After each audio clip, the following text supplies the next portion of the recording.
Hello, it's Teen Drama with me, Destiny B. Welcome back to. Today we are literally just going to be reading. I guess, I don't know. What was I talking about again? I kind of forgot, I'm not gonna lie. Hold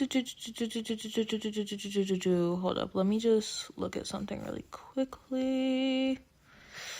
Okay, hold up. Let me check something really quickly. Okay. So, today we are literally, as promised in the last video, today we are literally just going to be talking about how a lack of sense of community has been affecting the mental health of this generation and generations to come. So, sorry, I just stretched really hard. That felt nice. Okay, anyways. So, I wrote a paper on it and I'm just gonna read it to y'all because we had an assignment, similar to this. So I'm just gonna read the paper to y'all. Yeah. I guess, I don't know. Okay. What was I talking about? Wait, I'm sorry. Hold on. Okay. A lack of sense in community has been a huge factor in the uprise of poor mental health across this generation. This lack of community is mainly due to social media, and with our community, this generation is falling into a cycle of continued depression, anxiety, and isolation. For this paper, we use the definition of community that is defined as an interacting population of various kinds of individuals in a common location. Over the past several years, mental health has reached an all-time low. While more people are aware of mental health problems still exist, and now more people than ever are resources available to all people to overcome them. Somehow, mental health issues such as depression, anxiety, and feeling of isolation, schizophrenia, and many more are worse now more than ever. According to an article published in the National Library of Medicine in November 2022 titled Changes in Mental Illness Stigma Over 30 Years, Improvement, Persistence, or Deterioration, states that over the past 30 years, cases of depression have increased exponentially at a rate of around 18.4% per year, showing that mental health is not only bad now, but will only increasingly get worse. While mental health is increasingly getting worse, I believe that by reinstilling a sense of community into this new generation, we'll be able to decrease the cases of mental health issues that are so concerning today.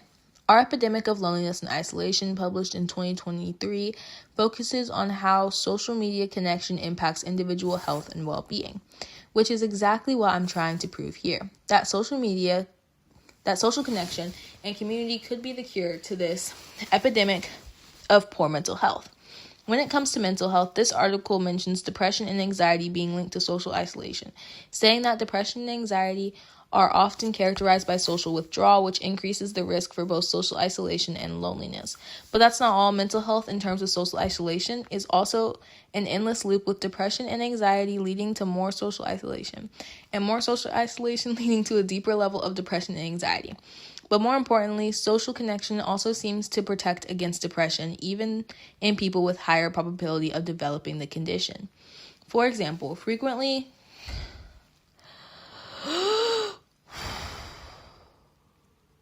communicating with others is associated to up to a 15% reduced odds for developing depression among people who are already at higher risk, which shows that social connection is not only something that needs to be done in order to reduce the amount of people with mental health problems such as depression, but also to show that it can be used as a preventative measure to keep it from developing in the first place. One huge criticism of this idea that brings back community can have a social impacts on community never went away and has only changed. In fact, according to Spaces of Consumption, Connection, and Community, exploring the role of coffee shops in urban lives, shows that this assumption with community has not been erased, just changed. It's true, it is not a good thing that new types of community is weak and not something that will benefit people as far as mental health goes. According to article Tony's 1957, made the distinction between traditional communities and with strong social ties and dependencies between individuals, and modern communities characterized by weak ties aimed at commercial transaction, showing that current communities do not exist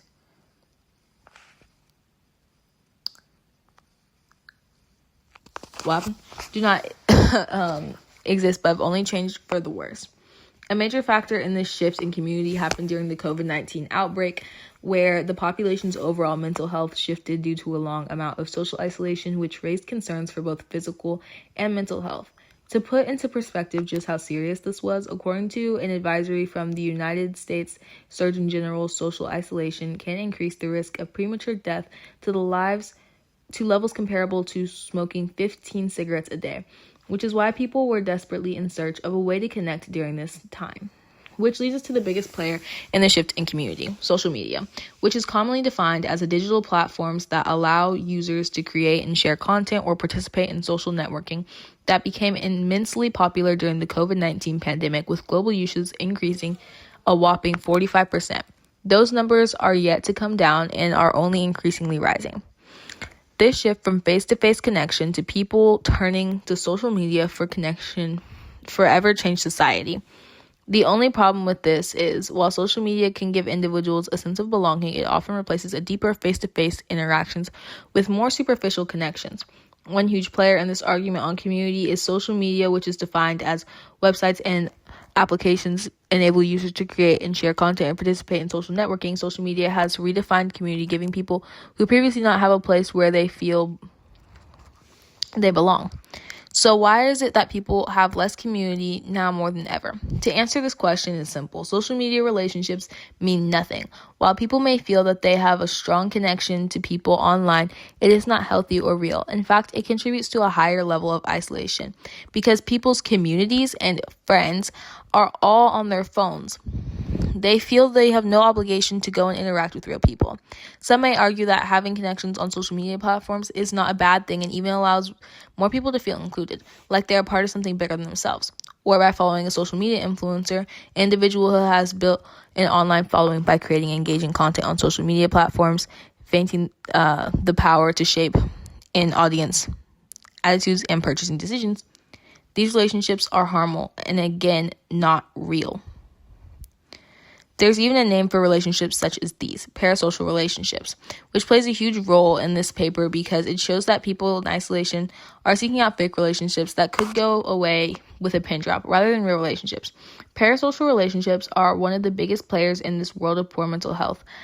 But what is a parasocial relationship? A parasocial relationship is defined as a one-sided psychological bond where one person invest emotional energy, interest, and time into a media figure, celebrity, or fictional character who is unaware of their existence. While these relationships do not typically cause direct harm to either party, they can become unhealthy if they begin to interfere with real-world relationships.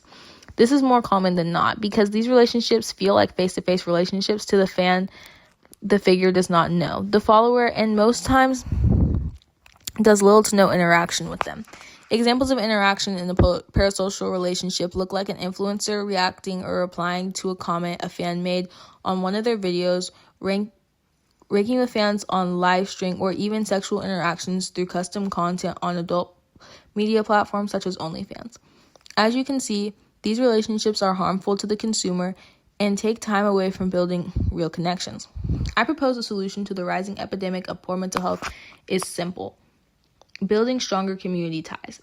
To do this, I propose using new urbanism approach to future architecture, specifically mixed-use development. Mixed-use development is an architectural city design that combines residential, commercial, and social space in one area and eliminates the need for long commutes, which optimizes walkability. This does three important things. One, it limits the need for roads, which in turn limits our environmental footprint by limiting damage to animal habitats. In fact, according to How Roads Have Transformed the Natural World by Ben Goldfarb, roads kill more creatures than any natural disaster. 2, it allows people to walk to work, school, the store, and their favorite restaurant, etc., which is extremely good for both your physical health and mental health, especially in this day and age of technology, keeping people inside and away from exercise. 3, And in my opinion, the most important, it builds a stronger sense of community. Think about it. If your favorite grocery store is within walking distance from your apartment complex, you will visit that grocery store more frequently. So other people in your apartment complex or neighborhood. If the park you go to is in the same complex, your kids will play at and you will work out. And everyone from your apartment or neighborhood will too. The more often, and so will people who live near. The same concept can be applied to arcades, coffee shops, movie theaters, etc. This concept will allow you to see the same people over and over again. And soon you will all start what was I talking about? Soon you will all start to live and be closer together. You will begin to know the names of your cashier. The barista at the coffee shop will know your order. Over time, this will start to give you a sense of community, and with that, there will be less isolation in community. People will begin to believe they're a part of something bigger than themselves, and this will reduce the overall amount of mental health disorders in the new community. To address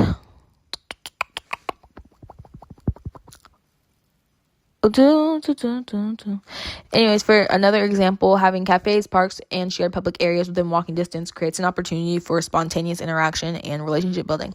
Over time, these repeated interactions can foster social ties, which are essential for improving mental health outcomes. In conclusion, mental health is one of the United States' most pressing issues at the time and is mainly due to the lack of community and connection caused by increasing social media use.